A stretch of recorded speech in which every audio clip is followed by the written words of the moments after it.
Hello dear students, welcome to the geography class. I hope you all are fit and fine. Today we will start with the second chapter, Inside Our Earth. Today we will learn interior of the earth. In this we will discuss about various layers of the earth. Then we will also learn type of rock. During under this topic we will learn about igneous, sedimentary and metamorphic rock, and we'll learn about various types of minerals. There are images in the slide which you can refer. First image shows the interior of the earth, layers of the earth, crust, mantle and core. Then you can see mineral specimens, that is samples of the minerals. Then third image you can see types of rocks: igneous rock, sedimentary rocks and metamorphic rocks. Let's move to the topic, that is interior of the earth. It means that all things are there inside the earth. For this you need to understand how our earth is formed.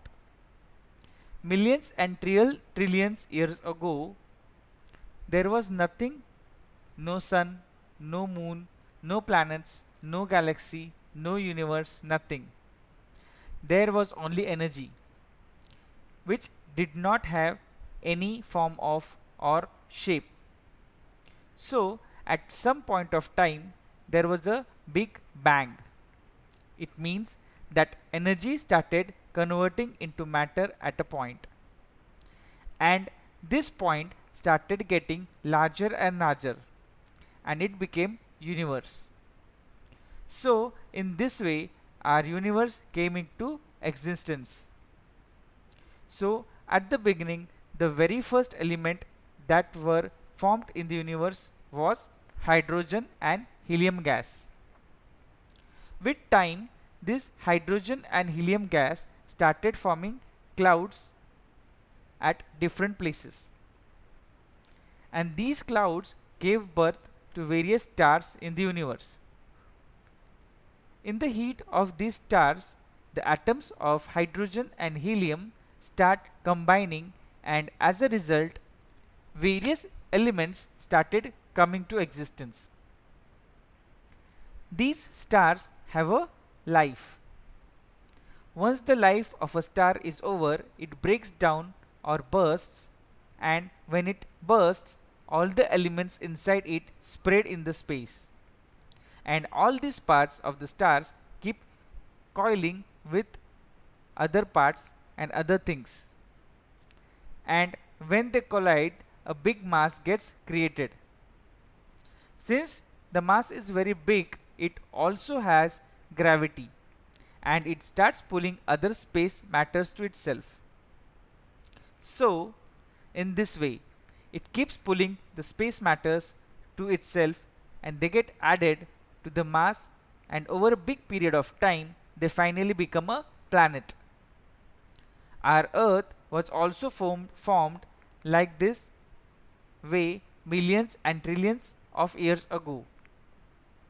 When our earth was formed, it had so much of heat that our earth was in molten state. Many meteorites, many asteroids kept on colliding the earth and kept on bringing many types of elements on the earth. So now what happened was, after a very long period of time, slowly our earth started cooling down. During this process the heavy elements started settling down, and the light matter stayed on the top of the crust. Slowly unicellular organisms were found on the earth. In this way there was infinite changes which were happening in our earth. Over a very long period of time, Among these changes, there was a time where our Earth has seen ice age, where our whole Earth was covered with ice. You remember the Ice Age movie? Yes. In this way, when there was little rise in temperature, this ice started melting and oceans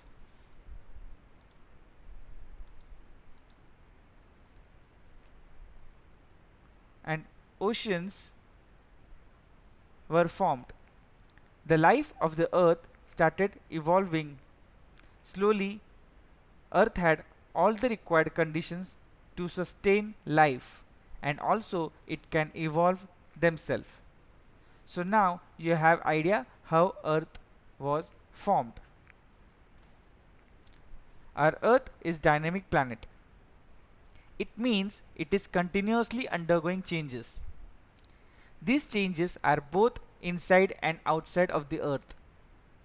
So this make our earth dynamic planet. Our earth can be resembled as onion. You can see the image. It has several concentric layers, one inside the other. Children, you can see I have put up a image which you can see there is half onion and half earth. So I meant the layers of the earth resemble the layers of onion.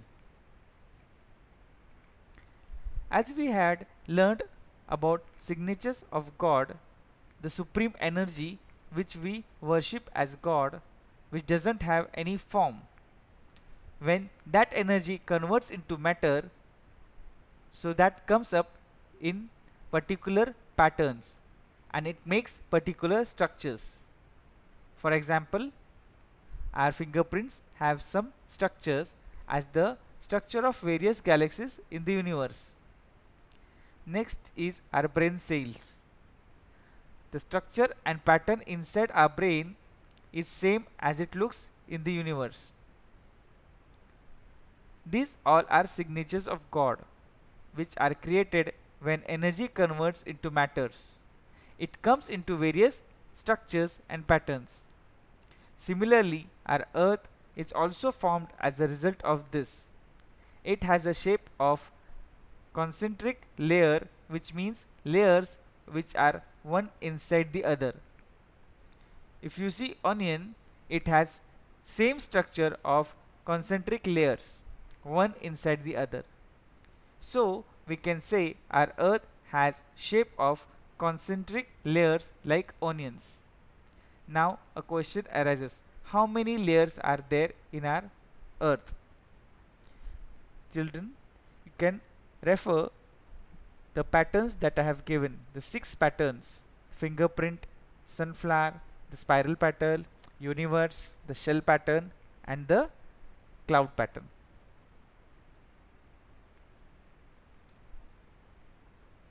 As per our syllabus, basically the layers are broadly classified into 3 layers.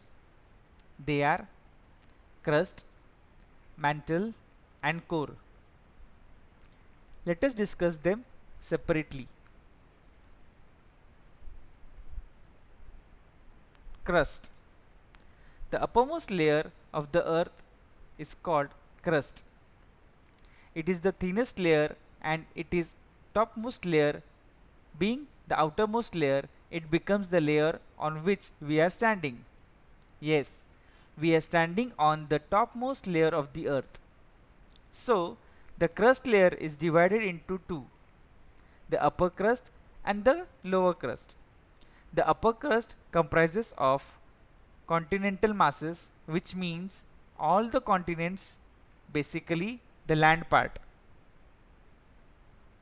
So, upper crust comprises land. Now the lower crust of the land below the ocean. The land below the ocean is called ocean floors. You can see the image that is given in the slide. So these two layers make up crust. The depth of the continental masses, that is land is 35 kilometer and the ocean floor is 5 kilometer deep. It means if we start digging here and by the time we reach 35 kilometer down, there will be at the there we will be at the ending of the upper crust and the starting point of the lower crust, that is ocean floor. Now, if we still dig down below the ocean floor for 5 kilometer, means digging down of 40 kilometers, we will reach at a point where crust layer ends and the next layer, that is mantle layer, starts. Now, let's look at the composition of the layer crust, meaning what makes up crust. So, the crust is made up of numerous elements or minerals. It was not possible to list down all the elements. So, at basic level, our syllabus has provided us with two main elements found in the crust. They are silica and aluminium. Silica is the substance found in the soil and sand. However, alumina is substance from which the present day aluminium is made up of. Together they are called SALE. Silica has scientific abbreviation Si and aluminia's abbreviation is Al. So together they are called SALE. Oceanic crust or the lower crust has abundance of silica and magnesium, hence this layer is called SEMA. Next layer is mantle. This extends to the depth of 2900 km. It has a huge whopping depth of 2900 km. After the crust, this layer starts. So, if someone wants to cross this layer, they need to dig about 3000 kilometers down after digging up 40 kilometer of crust. Mantle is subdivided into two, upper mantle and lower mantle. Children, I have given the images of the same. You can refer the images to understand what exactly I want to explain you. The inner layer of the earth is called core. Core itself means the center. So our earth looks like a ball which has another ball inside it, and there is one more ball internally. So the center of the earth is a ball around which all these layers are formed. The radius of the core is 3500 km. Core mostly comprises of nickel, that is Ni, and iron, Fe. So together it's called Nife. Nickel, Ni, and ferrous scientific name of iron is Fe. You must be thinking, if humans had gone so deep inside the earth and crossed these layers and studied about the earth. But that is not the case. You can get idea how deep we humans had reached. So far, after knowing that the deepest mine on the earth is 4 km, which is in Africa. There is one more mine which was around 10 kilometers, but this distance is nothing. The earth's core is around 6000 kilometers deep. So 5 to 10 kilometers is like scratching the earth's crust. If we take this situation as an onion, these 4 to 5 kilometers will resemble a scratching onions layer with safety pin. It is that small. So now you guys must be thinking that without reaching the earth's core, how humans are able to know that earth's core contains iron and nickel. So the answer is through the law of nature. By law of nature means we found that our earth is a huge magnet. It has two poles, north and south pole. There are magnetic fields which arise from the north and meets south pole in the south. If you want to test it, you can check magnetic needle. On our earth, magnetic needles get attracted to north and south pole and shows us the direction. It is because our earth is a magnet and its magnetic fields are uniform. And there is a law of nature which says if anything acts as a magnet, it will definitely contain nickel and iron.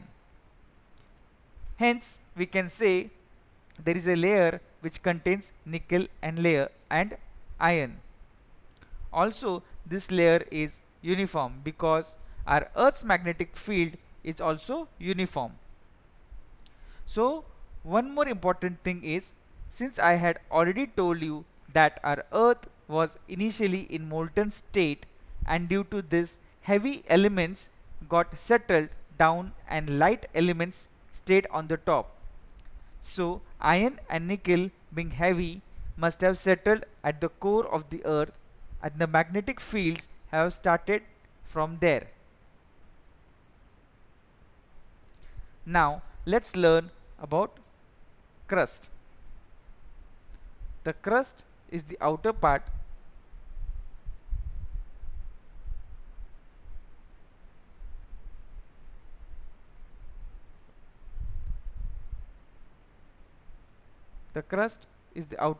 of the earth where the several leaf forms exist. There are various types of living organisms, plants, animals, birds on the layer crust. These lives existed from trillions of years ago. Earth had favorable conditions which made lives possible on the earth. Let us see how Mother Earth did all these changes in the condition which made life suitable on the earth. Let's concentrate on the things which are required for life. So we require food, water and air. Let's keep water and air inside and discuss about food. We all get food from the plants. So we are dependent on plants. Now plant requires sunlight, soil and water.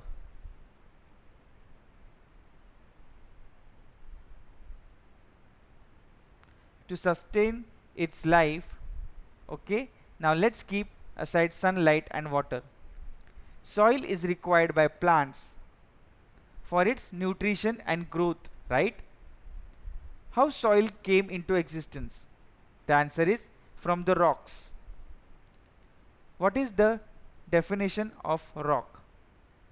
What are the parameters that will decide that it is a rock?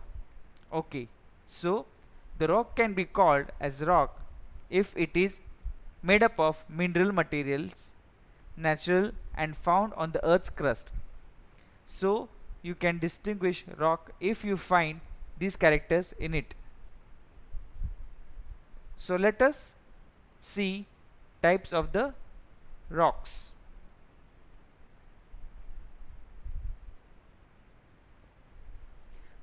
Though generally we can distinguish them based on their outer looks, but that's not the way to define their types. Rocks has to be defined based on the way they are formed. So here are the types. Major types of rocks are igneous rock, sedimentary rock and metamorphic rock. Let's look at the terms in their name. Igneous rock was named from the Italian word ignis, which means fire. So this word was modified and the name of the rock is called igneous rock. Sedimentary is derived from Latin word sedimentum, which means to settle down. If our pore soil is a vessel, it will settle down. It you put more, it will again settle down.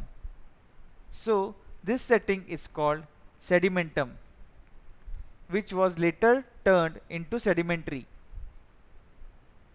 Metamorphic is derived from the Latin word metamorphos, meaning changes of form. For example, when you burn the bread, ultimately we get burnt bread, which is a changed form of the fresh bread. We can say fresh bread was metamorphosed to the burnt bread.